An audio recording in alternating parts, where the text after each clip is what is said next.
Assalamualaikum warahmatullahi wabarakatuh. Waalaikumsalam warahmatullahi wabarakatuh. Alhamdulillah, pemirsa, penonton Firdaus Hisab Channel telah hadir bersama saya Pak Dr. Bambang MA. Kita bisa berkenalan untuk silaturahim dalam program ini. Kepada Pak Bambang, boleh menyapa penonton Firdaus Hisab Channel. Assalamualaikum warahmatullahi wabarakatuh. Pemirsa, pendengar, pencinta setia dari channel Firdaus Hisab, selamat siang. Insya Allah kita akan bincang-bincang pada siang hari ini. Saya Bambang, dosen Universitas Muhammadiyah Sumatera Barat, Fakultas Agama Islam, Kaprodi Pendidikan Bahasa Arab, dan dosen Bahasa Arab. Jadi di sini apa ya? Ada prodi Pendidikan Bahasa Arab di Fakultas Agama Islam. Biar kita terbuka saja, saya dekan Fakultas Agama Islam. Di antaranya ada prodi Pendidikan Agama Islam dan beliaulah ketuanya. Di tangan beliau bersama tim yang solid, kemajuan semangat belajar bahasa Arab itu bisa ditingkatkan. Oh ya, Pak Bambang, Ya. Bagaimana urgensinya kita belajar bahasa Arab? Karena bahasa Arab kan kalau azan disampaikan bahasa Arab sehingga banyak orang masuk Islam dengan nada dan iramanya yang bagus. Baca Quran, apapun seni suara itu bervariasi, tapi seni Al-Quran juga luar biasa, apalagi dipahami dengan maknanya ya. Yeah. Terus salat juga dari awal sampai takbir, dari apa ya? Dari ucapan takbir dengan segala tata tertibnya, perpindahan rukun ke rukun itu kan dengan bahasa Arab. Karena Bapak dosen bahasa Arab, supaya dapat rasanya ya mungkin bisa berbagi betapa penting urgensinya pemahaman bahasa Arab ini. Oh, iya. Baiklah, pemirsa, ini kita bicara bahasa Arab ya. Bahasa Arab ini sebenarnya di kita ini kan ya, ini bukan bahasa asing lagi nih. Sebab kita sholat bahasa Arab ya. Baca Quran pakai bahasa Arab. Nah, kalau laki-laki yang azan juga bahasa Arab. Bahkan doanya walaupun boleh bahasa Indonesia, kita lebih menyukai bahasa Arab. Afdal ya. Iya. Kenapa bahasa Arab? Nah, ini menarik ini ya.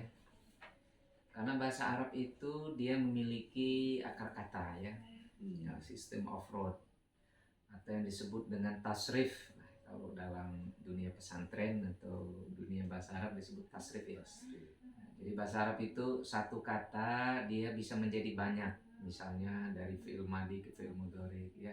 Kataba menulis, yaktubu sedang nulis gitu ya. Kalau penulis katib, nah, kalau yang ditulis maktub, nah, kalau tulislah uktub, gitu ya. Banyak sampai tasrif itu sekitar 24. Ya. Nah, ini bahasa Arab ini kenapa pakai akar kata begitu? Ini dia untuk menjaga makna. Jadi bahasa Arab yang masuk di sini adalah bahasa Arab Fusha ya, bahasa Arabnya Al-Quran. Ini tarikan ya. Ini kita ajarkan ini bahasa Arab Fusha, bukan bahasa Arab Amiyah yang umum dipakai oleh masyarakat, bukan untuk bahasa-bahasa formal ya. Karena bahasa itu sangat banyak dan berbeda antara satu negara Arab dengan negara yang lain. Tapi kalau bahasa Fusha ini adalah bahasa yang dipakai oleh seluruh umat Islam. Nah, kaitannya dengan bahasa Arab ini dengan apa ya? Amal ibadah kita ini ya. Kita ini kan kalau ngomong kan nggak bahasa Arab ya, bandingkannya. Karena di sini kan nggak banyak orang Arab. Ya, dan memang di sini harus ditegaskan bahwa Islamisasi nggak sama dengan Arabisasi. Nah, gitu ya. Jadi kalau Islamisasi itu konsep-konsep yang penting saja, sehingga bahasa kita tetap digunakan, cuman konsep-konsep penting itu diberikan oleh agama. Nah ini Islamisasi ya. Nah, termasuk dalam bahasa. Nah pentingnya kita paham bahasa Arab ini supaya kita memahami kalau baca Quran ya. Baca Quran itu dengan memahami maknanya tentu akan memberikan kesan yang lebih mendalam ke dalam jiwa kita ya. Dan ini juga yang digalakkan Buya Hamka dulu ya. Bahkan ada kritik ayah Buya Hamka, Haji Abdul Karim ya, kepada Buya Hamka sendiri. Jadi Buya Hamka itu memang orator dia Pak Dekan ya. Artinya kalau bicara dia sangat bagus ya, bicara sangat bagus. Jadi kritik ayahnya itu, kamu ini retorika aja yang pandai gitu, tapi kamu nggak mendalami bahasa Arab gitu. Nah inilah sebagai salah satu pemantik ya, pemicu bagi Buya Hamka mendalami bahasa Arab ya. Dan sehingga Buya Hamka ya keulamaannya, kealimannya di bidang bahasa Arab ini yang sangat luar biasa gitu ya. Nah, ini dibuktikan keandalan beliau dalam menyelesaikan tafsir Al-Azhar ya. Nah, ini itu pun diselesaikan dalam penjara ya. Iya, dalam penjara. Jadi yang mengakuinya bukan ulama nasional kita aja, bahkan internasional. Dan itu dari Al-Azhar ya. Al-Azhar sendiri yang mengakui keulamaan Buya Hamka itu. Dengan apa Buya Hamka memang mendalami bahasa Arab ya. Misalnya kalau kita baca doa iftitah pakai wajah tuh ya. Wajah tuh wajhiyah lillazi fatara samawati wal arda hanifan musliman wa ma ana minal musyrikin. Nah, ini kalau kita dengar anak-anak TPQ atau MDA atau anak SMP itu sering tertukar itu. Wa ma ana minal muslimin. Nah, itu artinya udah lain ini. Kalau wa ma ana minal musyrikin, saya bukan orang musyrik. Nah, wa ma ana minal musyrikin, saya bukan orang musyrik, benar.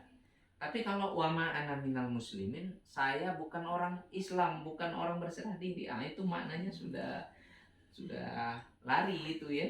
Sudah lari. Nah, ini pentingnya kita mengetahui makna dari lafal yang kita ucapkan supaya ini berpengaruh ya. Nah, ini ada juga diskusi tadi ya sama Pak Dekan bahwa mungkin sudah banyak orang yang mengkhatamkan Al-Qur'an. Sudah banyak yang mengkhatamkan Al-Qur'an. Tapi apakah para pembaca Al-Qur'an khususnya di bulan Ramadan biasanya menamatkan Al-Qur'an ini pernah juga membaca artinya juga sampai selesai? Nah, ini menarik ini ya, menarik.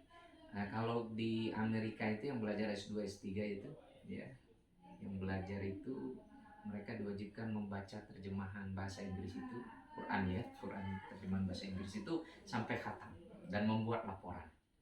Nah, kalau mereka yang nggak beriman saja begitu, tentunya kita yang beriman harus jangan kalah lah ini, Pak Dekan ya. Ya mungkin Pak Bambang, saya teringat dengan kapan itu dulu Profesor Amin Suma di lokal pasca sarjana, dia tanya kami, kawan-kawan di sini, saya yakin sudah khatam Quran dan banyaklah dilakukan, tapi saya juga sangat yakin belum ada yang khatam dengan terjemahnya. Kami di kelas itu mengangguk semua. Jadi begitu dia seorang profesor ahli hukum, dia menginginkan tidak hanya asal tamat saja bacanya dari awal sampai akhir, tapi juga tamat dapat pahamnya itu ya. Walaupun terjemah, walaupun belum sampai kepada penafsiran mendalam, tapi terjemahnya saja. Lalu satu lagi, almarhum Ramliade, guru kami dulu, itu salah satu penyampainya di kelas ya, Ananda bacalah Al-Quran setiap malam, cukup 10 ayat tapi dengan terjemahnya. Kalau nggak bisa malam itu ganti subuh. Pokoknya jangan sampai nggak baca Quran dalam sehari itu. Nggak usah banyak tapi rutinnya. Banyak rutin itu tentu lebih baik. Iya benar. Nah, saya lebih ingat itu. Ya lanjut Pak. Nah, jadi kembali lagi ke bahasa Arab ini ya. Kenapa bahasa Arab itu jadi pilihan? Yang pasti bahasa Arab ini sudah sejak Nabi ya, sejak Nabi Muhammad SAW ini kan dijadikan sebagai bahasa utama ya, bahasa Al-Quran, bahasa Arab ya, dalam surah Yusuf itu Allah mengatakan inna anzalnahu Qur'anan Arabiyyan la'allakum ta'qilun. Karena dulu yang menerima Islam ini orang Arab, jadi Quran itu pakai bahasa Arab. Karena orang Arab dulu kan ahli-ahli sastra ya.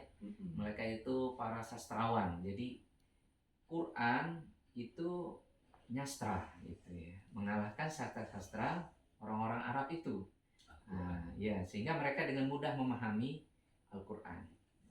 Kemudian juga ada ketika Al-Quran itu diturunkan ya melalui malaikat Jibril kepada Nabi Muhammad, nah, itu dijelaskan bilisanin Arabiyyin mubin, dengan bahasa Arab yang jelas. Ya.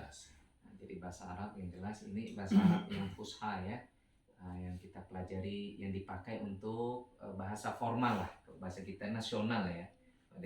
Ya, untuk lancar berbahasa sepertinya ada isyarat itu belajar lagi sedini mungkin. Ada kisah Rasulullah Sallallahu Alaihi Wasallam masih balita ya, kan dia diasuh oleh ibu susuannya Alimatus Sa'diyah di perkampungan. Di sana itu kan berbahasa Arab Quraisy yang terpelihara, sehingga pada usia 5 tahun itu seorang Muhammad kecil sudah pintar melafazkan bahasa Arab.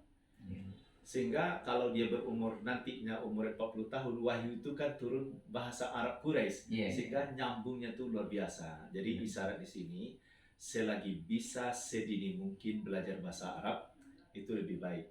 Tapi tidak tertutup ya bagi pensiunan, bisa kesempatan belajar, tentu juga tidak ada masalah. Benar. Ya karena belajar ini kan nggak ada batasannya. Ya, utlubul ilma minal mahdi ilal lahdi. Jadi belajar bahasa Arab juga begitu, nggak dibatasi oleh usia. Ya, insya Allah siapapun yang ingin belajar bahasa Arab, Allah akan mudahkan untuk memahami bahasa Arab itu. Oh iya, menarik ya. Siapa yang ingin belajar bahasa Arab, Allah mudahkan. Berarti kita membangun keinginan dan jalani keinginan itu, maka kemudahan demi kemudahan dapat ya, karena Quran itu mengatakan walaqad yassarnal Qur'ana lidzikri fahal min muddakir. Itu diulang berkali-kali.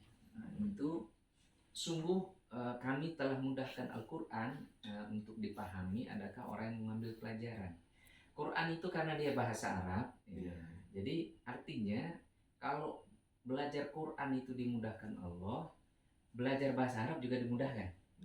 Gitu. Karena nggak bisa terpisah antara Quran dengan bahasa Arab. Nah, jadi siapapun bisa ini ya. Dan menariknya nih Pak Dekan ya, yang rajin belajar bahasa Arab sekarang orang-orang Barat yang non Muslim itu, ya. Bahkan ini informasi dari sahabat kita yang kuliah di Irlandia, yang ngajar orang Arab berbahasa Arab di Prancis itu orang Prancis. Dia orang Prancis, bukan orang Arab. Tapi yang diajarinya orang Arab. Ini menarik ini. Ini menarik ini. Jadi ini pentingnya bagi kita umat Islam di Indonesia ya, terutama di Minangkabau. Sebenarnya kosakata bahasa Arab itu sangat banyak ya di dalam bahasa Minangkabau itu sendiri. Termasuk bahasa Melayu ya, itu mengadopsi bahasa yang sangat banyak. Bahkan dulu pengaruh bahasa Arab itu begitu kentara. Dulu tulisan kita kan dulu pakai Arab Melayu ya. Arab Melayu atau disebut Arab Jawa. Nah itu sesungguhnya sudah membuktikan bahwa pengaruh bahasa Arab itu sangat kuat di dunia Melayu atau di Minangkabau ya, khususnya Minangkabau. Itu mungkin Pak Dekan. Jadi bagaimana ya kita salat sehari-hari kan dengan bahasa Arab. Kalau baca salat kan sudah mahir itu, tidak akan salah lagi karena kaji berulang, memang diulang sehingga baca salat pun sambil jalan, sambil bangun tidur bisa dapat. Tapi kan kalau tidak paham dengan terjemahnya, bagaimana kira-kira nanti ibaratnya mungkin seperti apa, sehingga nanti kita lebih terdorong hati ini memahami dengan bahasa Arab itu sendiri. Di dalam bahasa Arab itu ada yang disebut lafaz, ada yang makna ya. Lafaz ada makna. Jadi lafaz itu ucapan. Jadi ucapan bisa jadi maknanya misalnya begini. Dalam Al-Qur'an itu wa idza darabtum fil ardi. Doroba makna dasarnya memukul ya. Tapi di situ pada ayat wa idza darabtum fil ardi, wa idza darabtum itu maknanya safartum. Oh, Nah, apabila kamu musafir di muka bumi, iya, iya. maka tidak mengapa kamu mengqasar salat. Nah, begitu ya. Dengan jarak tertentu tentunya. Nah, ini artinya maknanya kita harus tahu, ya, tidak sekedar lafalnya. Karena kalau lafalnya saja yang kita fokuskan, maka dia kurang berpengaruh, ya, tidak berkesan ini, Iya. balikannya. Sekedar cukup sampai di lisan saja, di lidah saja, tapi dia tidak masuk ke dalam hati. Kita inginnya kan itu bisa kita hayati. Jadi ada lafaz tadi, Ada lafaz dan ada makna. makna. Nah, Ya. jadi kita harus mendapatkan makna itu, salah satunya yang mengerti maksud dari apa yang kita baca itu. Ya, Nah, baru sehingga terasa kata ya. para ulama itu, kalaupun nggak mengerti semua apa yang kita baca, minimal tujuan yang kita baca itu kita tahu. Tahu, ya. Nah, itu. Kalau mungkin mengetahui semuanya mungkin agak berat ya. Iya. Nah, yang kita baca atau yang kita amalkan, ya, tetapi minimal kita tahu tujuan yang kita baca itu ini, nah, gitu. Ya, misalnya Rabbana atina fid dunya hasanah wa fil akhirati hasanah wa qina adzabannar. Ya, kita tahu itu tujuannya untuk minta kebahagiaan hidup di dunia dan di akhirat. Ya, memang bagus sekali ketika kita bisa memahami makna terjemahannya itu ya. Terjemahannya kemudian kita akan dapatkan makna gitu. Baik, perbincangan ini pemirsa yang berbahagia, dari bincang ringan ini tapi mengandung makna yang mendalam, betapa pentingnya memahami bahasa Arab. Allah berjanji siapa yang sungguh-sungguh mempelajari, Allah beri kemudahan. Mungkin saja dihadang dulu kesulitan, tak hari hujan, Iya. datang, alat tulis yang basah dan lain-lain, tapi Iya. tetap berjuang. Rasanya hampir tak sanggup, disitulah pertolongan Allah datang, innallaha ma'as sabirin. Terus kalau ada kesulitan, dan ingat dalam kesulitan Allah bentangkan nanti banyak kemudahan, tapi laluilah lebih dahulu. Yeah. Ini penting kita memahami bahasa Arab. Nanti diminta kesediaan Pak Bambang untuk mendalami lagi, sehingga gairah mendalami bahasa Arab untuk meningkatkan ketakwaan kepada Allah bisa kita wujudkan. Tidak akan terasa manisnya dalam beribadah, dalam melafazkan Al-Quran dan ayat demi ayat itu ya, atau bacaan salat kalau tidak paham artinya. Kita lanjutkan pada pertemuan berikut dan kita syukuri keterangan ini lebih dahulu. Demikian pemirsa, terima kasih atas perhatian. Perbanyak maaf. Fastabiqul khairat, billahi taufiq wal hidayah. Assalamualaikum warahmatullahi wabarakatuh. Waalaikumsalam warahmatullahi wabarakatuh. Sama-sama. Ya.